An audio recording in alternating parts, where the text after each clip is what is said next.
ሰላም ጤና ይስጥልን ክቡራትና ክቡራን ተመልካቾቻችን ከናሁ ቴሌቪዥን ዘወትር በዚህ ሰዓት ወደ እናንተ የሚደርሰው የዛሬ ዕለተ ማክሰኞ ነሐሴ 12 2018 ዓ.ም የተለያዩ የሀገር ቤትና የባህር ማዶ ስፖርታዊ መረጃዎች ወደ እናንተ የሚደርሱበት ጊዜው አሁን ነው። እስከ መረጃዎቻችን ፍጻሜ ድረስ አብራችሁ እንድትቆዩ የምንጋብዛችሁ መረጃዎቹ አዘጋጅና አቅራቢ ገዛኸኝ ዱላ፣ የካሜራ ባለሙያችን ጋሻው ዳኛው ከኛ ጋር ቆይታ ያደርጋል። አብራችኑ ነው። ወደ ቀዳሚው የሀገር ቤት ስፖርታዊ መረጃችን ስናልፍ የኢትዮጵያ ብሔራዊ ቡድንን የተመለከተ መረጃ ቀዳሚ እናደርጋለን። የኢትዮጵያ ብሔራዊ ቡድን እንግዲህ በቀጣይ ለ2027 የአፍሪካ ዋንጫ የውድድር መድረክ ለማለፍ የቅድመ ማጣሪያ የምድብ ጨዋታውን ምድብ 10 ላይ ተደልድሏል። እንደሚታወቀው ልምምዱን ጀምሯል። በአሰልጣኝ ዮሐንስ ሳሌ እየተመራ ትላንት በነበረን የመረጃ ሰዓትም በአዲስ አበባ ስቴዲየም ልምምዳቸውን መጀመራቸውን ይፋ አድርገን ነበረ። በሀገር ውስጥ ስፖርት ጉዳዮች ላይ እንግዲህ አጥብቆ በመጻፍ እና መረጃን በመስጠት የሚታወቀው ኢትዮ ኪኮፍ የሁለቱን አሰልጣኝ ወራዊ ደሞዝን በተመለከተ ንጽጽር አውጥቷልና ይህንን መረጃ ዋቢ በማድረግ እኛም ይህንን መረጃ ወደ እናንተ ለማድረስ ፈልገን ነው። የኢትዮጵያ ብሔራዊ ቡድን ዋና አሰልጣኝ ኢንስትራክተር ዮሐንስ ሳሌ በወር የተጣራ የኢትዮጵያ 500 ሺህ ብር ወይም ደግሞ ግማሽ ሚሊዮን ብር እንደሚያገኙ ይፋ አድርጓል መረጃው ማለት ነው። ከዛ ባለፈ ደግሞ የሴኔጋል ብሔራዊ ቡድንን የሚያሰለጥኑት በቀድሞ ታላላቅ የአውሮፓ ሊጎች ላይ በመጫወት የሚታወቁት አሁን ደግሞ በአሰልጣኝነትም የተለያዩ ክለቦች በማሰልጠን የሚታወቁት የሴኔጋል ብሔራዊ ቡድን በቅርቡ የተረከቡትም ፍራንሳዊ አሰልጣኝ ፓትሪክ ቬራ ደግሞ እንደዚሁ በኢትዮጵያ በብር ሲተመን 10.5 ሚሊዮን ብር ያገኛሉ ማለት ነው። ወይም ደግሞ $60,000 ማለት ነው በወር የሚከፈላቸውና ይህ ሲነጻጸር እንግዲህ ኢትዮጵያ ያለው ነባራዊ ሁኔታን ከግምት በማስገባት እንግዲህ በጣም አናሳ እንደሆነ ተመልክተናል። በኢትዮጵያ እግር ኳስ ላይ ግን የተሻለ ክፍያ ነው ማለት ይቻላል። ከዚህ ቀደም ግማሽ ሚሊዮን ብር በወር ሲከፈለው የነበረ አሰልጣኝ አለ ለማለት ያስቸግራል። ለኔ በቅርብ የማቀው ወይም ደግሞ የኢትዮጵያ እግር ኳስ ፌዴሬሽን ከዚህ ቀደም ይፋ ያደረገው መረጃ እስከ ሩብ ሚሊዮን ድረስና የተለያዩ የትራንስፖርቴሽንና ልዩ ልዩ ጥቅሞች ከሆቴል ጋርና ከጉዞ ጋር የተያያዙ ጉዳዮች ሳይካተቱ ወደ ሩብ ሚሊዮን ብር መሆኑን እናውቅ ነበር። አሁን ደግሞ ወደ ግማሽ ሚሊዮን ብር መረጃው እንደጠቆመን ሰምተናል ማለት ነው። እንግዲህ በቀጣይ የሴኔጋል ብሔራዊ ቡድንና የኢትዮጵያ ብሔራዊ ቡድን ሁለተኛ የምድብ ጨዋታቸውን በባህር ዳር ዓለም አቀፍ ስቴዲየም ነው የሚያከናውኑት። ይህ ጨዋታ ደግሞ መስከረም 19 ላይ በኢትዮጵያ አቆጣጠር እንደሚከናወን ተገልጿል። ከዛ አስቀድሞ ግን የኢትዮጵያ ብሔራዊ ቡድን ከሜዳው ውጪ ደግሞ ጎረቤት ሀገር የሱዳን ብሔራዊ ቡድንን እንደዚሁ መስከረም 17 የሚገጥም ነው የሚሆነው ማለት ነውና ፓትሪክ ቬራ የአውሮፓ ታላላቅ ሊጎች ላይ በመጫወት ብቻ ሳይሆን በማሰልጠንም ይታወቃል። በተጫዋችነት ከአስታውስ ነው እንግዲህ የሰሜን ለንደኑ ክለብ አርሰናልን በአምበልነት የመራበትንም ሂደት ማስተዋወስ ይቻላል። ከዛ ባለፈ ደግሞ ወደ ዩቬንቱስም አምርቶ እንደዚሁ የተጫወተበት ሂደት አለ። በአሰልጣኝነት እንደሚታወቀው በፈረንሳዩ ክለብ ኒስ ከዛም ባለፈ በእንግሊዙ ክለብ ክሪስታል ፓላስም ቆይታዎችን አድርጓል። በመጨረሻ ጊዜ ደግሞ በክለብ ደረጃ የተመለከትነው በሴሪያው ክለብ ጄኖዋ እንደነበረ ማስተዋወስ ይቻላልና አሁን ላይ እንግዲህ የሴኔጋል ብሔራዊ ቡድን እንደዚሁ እየመሩ በቀጣይ ከኢትዮጵያ ብሔራዊ ቡድን ጋር በአፍሪካ ዋንጫ ማጣሪያ የሚያደርጓቸው ጨዋታዎች የሚጠበቁ ነው የሚሆነው። ወደ ሌላኛው የሀገር ቤት ስፖርታዊ መረጃችን ስናልፍ የኢትዮጵያ ብሔራዊ ቡድን እንግዲህ የፊት መስመር አጥቂ ከዚህ ቀደም ትልቅ ተስፋዎች ተጥለውበት የነበረው በኢትዮጵያ ቡና እግር ኳስ ክለብ ሀረር ሲቲን መነሻ አድርጎ ከዚያ ባለፈ ደግሞ በኢትዮጵያ ቡና እግር ኳስ ክለብ ውስጥ ደግሞ ማንጸባረቅ የቻለውና የኢትዮጵያ ፕሪሚየር ሊግ የምንጊዜም ከፍተኛ ጎል አስቆጣሪው አቡበከር ናስር አዲስ ኢትዮጵያዊ ክለብ ስለመቀላቀሉ እየተገለጸ ይገኛል። ይህ ተጫዋች 2019 ላይ ነው ወደ ደቡብ አፍሪካው ክለብ ማሜሎዲ ሰንዳውንስ አቀንቶ የነበረው ማለት ነው። በወቅቱ አሁን ድረስ ክለቡ ይፋ ባያደርገውም እስከ 20 ሚሊዮን ብር ድረስ ኢትዮጵያ ቡና እግር ኳስ ክለብ ከዝውውሩ እንዳገኘ እየተገለጸ ነበረ፣ በይፋ ባይታወቅም ማለት ነውና እንግዲህ ወደ ማሜሎዲ ሰንዳውንስ ካመራ በኋላ ጉዳት የሚጠበቅበትን አይነት ጠቀሜታ እንዳይሰጥ እንዳገደው ይታወቃል። እዛ እንግዲህ ወደ 9 ጨዋታዎችን እንደዚሁ ማከናወን ችሏል። 2 ግቦችን ከመረብ ማሳረፍ የቻለበትንም ሂደት አይተናል። ክለቡን በተቀላቀለበት የመጀመሪያ ዓመት ማለት ነው።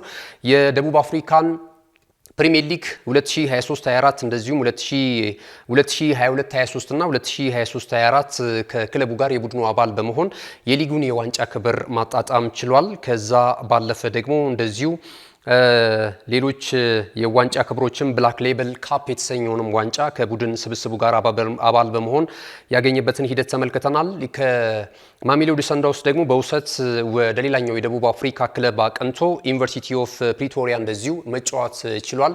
በዩናይትድም እንደዚሁ የተጫወተበትን አጋጣሚ ማስታወስ ይቻላል። እዛው ደቡብ አፍሪካ ለሚገኝ ክለብ ማለት ነውና አሁን ከአመታት በኋላ ኢትዮጵያዊ ክለብ ተቀላቅሏል። መቻል እግር ኳስ ክለብን እንደተቀላቀለ እየተገለጸ ነው የሚገኘው። ለሚቀጥሉት 2 የውድድር ዓመታት በመቻል እግር ኳስ ክለብ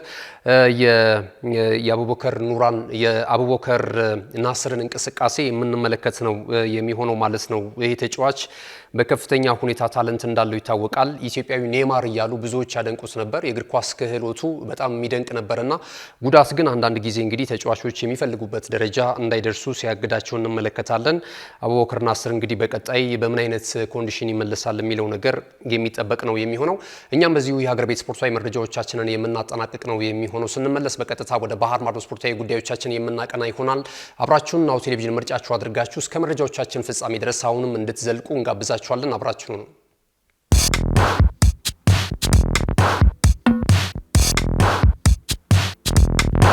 የማድረስ አገልግሎት የወደፊት ዕጣ ፈንታ እዚህ ደርሷል። በትሩዝ የታገዘም ትሩዝ ዴሊቨሪን እናስተዋውቆ።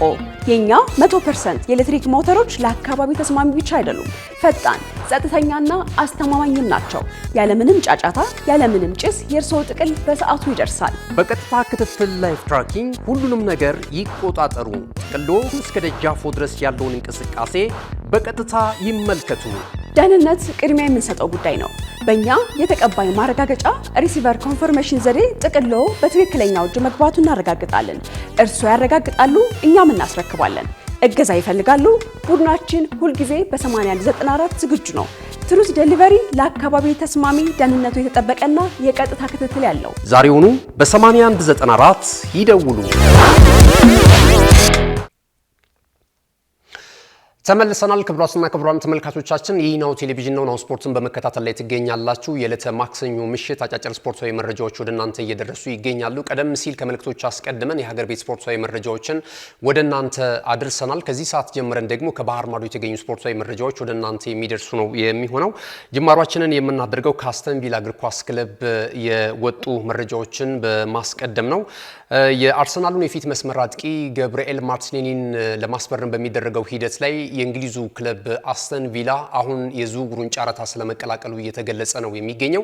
ተጫዋቹ ከሰሞኑ እየወጡ ባሉ መረጃዎች መሰረት የቱርኩ ክለብ ጋላታሳራይ የተጫዋቹን ፊርማ ለማግኘት እንደዚሁ የተተመነ ዋጋ ለአርሰናል ለተጫዋቹ ባለንብረት ክለብ ስለማቅረቡ የሚታወስ ነው። አርሰናልም 45 ሚሊዮን ፓውንድ ለተጫዋቹ ዝውውር ቢቀርብለትም ነገር ግን ተጫዋቹን በዚህ ዋጋ የመሸጥ ፍላጎት እንደሌለው ተነግሯል። ተጫዋቹም ቢሆን ወደ ቱርክ ሱፐር ሊግ የማምራት ፍላጎት እንደሌለው ይልቁኑ በዚሁ በእንግሊዝ ፕሪሚየር ሊግ የመቆየት ፍላጎት ከተቻለ በክለብ ውስጥ መቆየትና ራሱን ተወዳዳሪ አድርጎ ለማብቃት ስለመዘጋጀቱ ካልሆነም ደግሞ ለሌሎች የእንግሊዝ ፕሪሚየር ሊግ አርሰናል እንዲሸጠው ፍላጎት ማሳየቱን ተከትሎ ነው በክለብ ውስጥ ለመቆየት ፍላጎቱን እያሳየ የሚሉ መረጃዎች እየወጡ ነው የሚገኙት ማለት ነው። ነገር ግን አሁን ላይ አስተን ቪላ ደግሞ የጋላታሳራይ ተቀናቃኝ ሆኖ መጥቷል።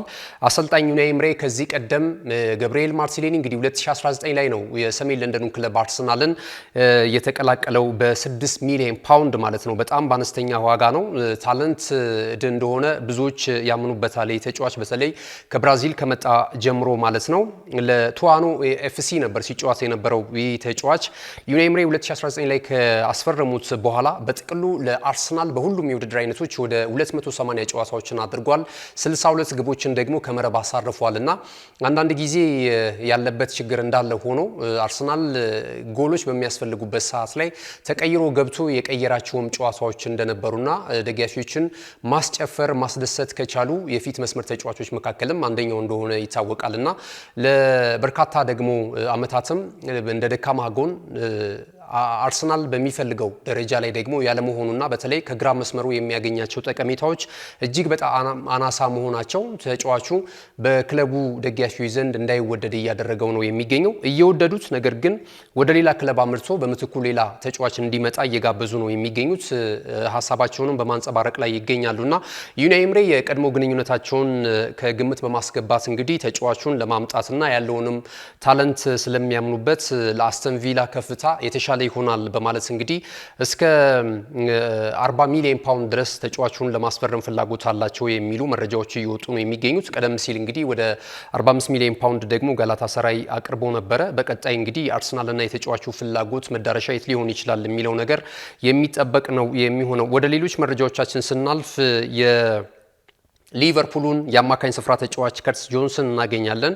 ይህ 25 ዓመቱ እንግሊዛዊ ኢንተርናሽናል እንግዲህ በቀጣይ ይህንን ተጫዋች ለማስፈረም ብዙ ክለቦች ፍላጎት አላቸው። በተለይ የሴሪያው ክለብ ናፖሊ ሲባል ነበር ከዚህ ቀደም። አሁን ደግሞ ኢንተር ሚላን ተጫዋቹን ለማስፈረም እንደዚሁ ንግግር ስለመጀመሩ ዳግም እየተገለጸ ነው የሚገኘው። ከዚህ ቀደም ጥረት አድርጎ ነበር። በተለይ ደግሞ እስከ 35 ሚሊዮን ዩሮ ድረስ የተጫዋቹ ባለንብረት ክለብ ሊቨርፑል ለዝውውር ይፈልጋል ተብሏል። ይህንን ለመክፈል ሚላኑ ወይም ደግሞ ኢንተር ሚላን ፍላጎት የላቸውም፣ ዋጋው እንዲቀንስላቸው አሊያም ደግሞ በውሰቱል ተጫዋቹን የማስፈረም ፍላጎት ነው ያሏቸው የሚሉ መረጃዎች እየወጡ ነው የሚገኙት። ቀጣይ የዚህም ተጫዋች መዳረሻ እንግዲህ የምንመለከተው ነው የሚሆነው። በቀጥታ ሊቨርፑልን ወደ ተመለከተ መረጃ ስናልፍ የመርሲሳይዱ ክለብ የብራድሊ ባርኮላን የዝውውር ሁነትን ለማጠናቀቅ እንደዚሁ ሌላ አንድ ተጨማሪ ተጫዋችም ስለመጣመሩ እየተገለጸ ነው የሚገኘው። በፒኤስጂ ቤት በቀጣይ በአዲሱ የውድድር ዘመን ከማንመለከታቸው ተጫዋቾች መካከል ሁለቱ ሆነው በከፍታ ስማቸው እየተጠቀሱ የሚገኙት አንደኛው የግራ ክንፍ አጥቂ የሆነው ብራድሊ ባርኮላ ነው። ከዛም ባለፈ ደግሞ እንደዚሁ ኢብራሂም ምባይም እንደዚሁ በክለብ ውስጥ እንደማይቆይ እየተነገረ ነው የሚገኘው። ይህ ተጫዋች ከዚህ ቀደም እንግዲህ በተለያዩ ክለብ ራዳር ውስጥ እንደነበረ ይታወሳል። ኢብራሂም ባይን አርሰናልም ይህን ተጫዋች የሆነ ጊዜ ሲፈልገው ነበረ።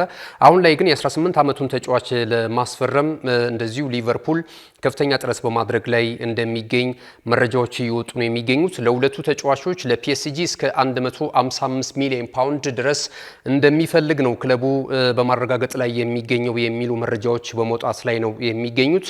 ሌላኛው የቼልሲን መረጃ ነው የምናገኘው። ቼልሲ ፔድሮ ኔቶን ለማስፈረም 100 ሚሊዮን ፓውንድ መክፈል አለበት የሚል የምዕራብ ለንደኑ ክለብ ቼልሲ ሰዎች የተጫዋቹ ዝውውር ላይ ያላቸውን አቋም በማንጸባረቅ ላይ ነው የሚገኙት። ከወልቨርሃምፕተን ወንደረርስ ከመጣ በኋላ ተጫዋቹ የሚጠበቅበትን አይነት እንቅስቃሴ እያደረገ አይደለም የሚገኘው። በተለይ ደግሞ ዣቢ አሎንሶ ፍላጎት የላቸውም ተጫዋቹን የማስቀጠል፣ ይልቁኑ አዳዲስ ተጫዋቾች እዚህ መስመር ላይ እንዲመጡላቸው ፍላጎት አሏቸው የሚሉ መረጃዎች እየወጡ ነው የሚገኙት። የሳውዲ ፕሮ ሊጉ ክለብ ግን ተጫዋቹን ለማስፈረም ዋጋ እየተደራደረ እንዳለ በመነገር ላይ ነው የሚገኘው። ወደ መጨረሻው መረጃችን ስናልፍ የጁሊያን አልቫሬዝ ጉዳይ እንግዲህ የበርካታ መገናኛ ብዙሃን ትኩረትን ስቧል። ነገ የስፔን ላሊጋ በዕለተ ቅዳሜ ጅማሮውን ያደረገው የ2026-27 የውድድር ዓመት የመጀመሪያ ሳምንት የላሊጋ ጨዋታዎች ጅማሯቸውን ማድረጋቸው የሚታወስ ነው። ዛሬም የሚደረግ ጨዋታ አለ። በነገ ምሽት ደግሞ የሚደረጉ ጨዋታዎች አሉ። በተለይ በአሰልጣኝ ዲያጎ ሲሞኔ የሚመሩት አትሌቲኮ ማድሪዶች ነገ ከማላጋ ጋር ከአዲስ አዳጊው ክለብ ጋር ጨዋታቸውን የሚያከናውኑ ይሆናል እና በዚህ ጨዋታ ላይ ዲያጎ ሲሞኒ እንግዲህ በሰጡት አስተያየት ጁሊያን አልቫሬዝን ከዚህ ጨዋታ ስብስብ ውጪ እንደሆነ እየተገለጸ ነው የሚገኘው። ዲያጎ ሲሞኒ ምክንያቱን ሲናገሩ እንግዲህ ከፊትነስ ጋር የተያያዘና አካላዊ አቅሙ ዝግጁ ያለመሆኑን ጨዋታውን ለማድረግ የሚል ማስተባበያ ነው የሰጡት።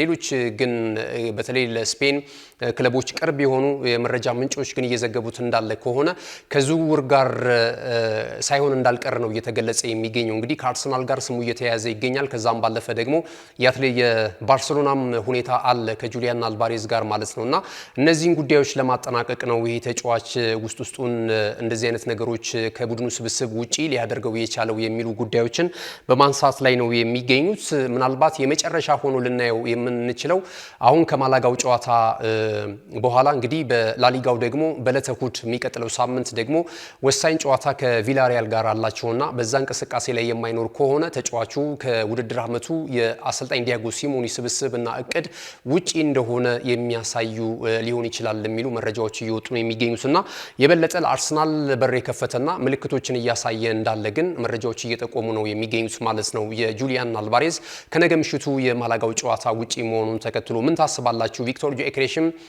እንደዚሁ ወደ አትሌቲኮ ማድሪድ ሊያመራ ይችላል የሚሉ መረጃዎችም ወደ ሌላኛው የስፔኑ ክለብም ባርሴሎና የሚሉ መረጃዎችም እየወጡ ነው የሚገኙትና እነዚህን ዶቶች ስናገናኛቸው ምናልባት ጁሊያን አልቫሬዝ ከአርሰናል ጋራ ውስጡም ምናልባት በግላዊ ጥቅም ዙሪያ ከስምምነት ላይ ሊደርሱ የሚያስችላቸውን ጉዳዮች እየሰሩበት እንዳለ የሚያመለክቱ ነው የሚሉ ሐሳቦች እየተንጸባረቁ ነው የሚገኙት። እናንተ ሐሳብ አስተያየታችሁን የጁሊያን አልቫሬዝ እና የአርሰናልን ሁኔታ በተመለከተ ከነገ ምሽቱ ጨዋታ ውጪ መሆኑ ምንን ያመለክታል? እስኪ በእናንተ ቅድመ ግምት ሐሳብ አስተያየታችሁን ልታደርሱን ትችላላችሁ።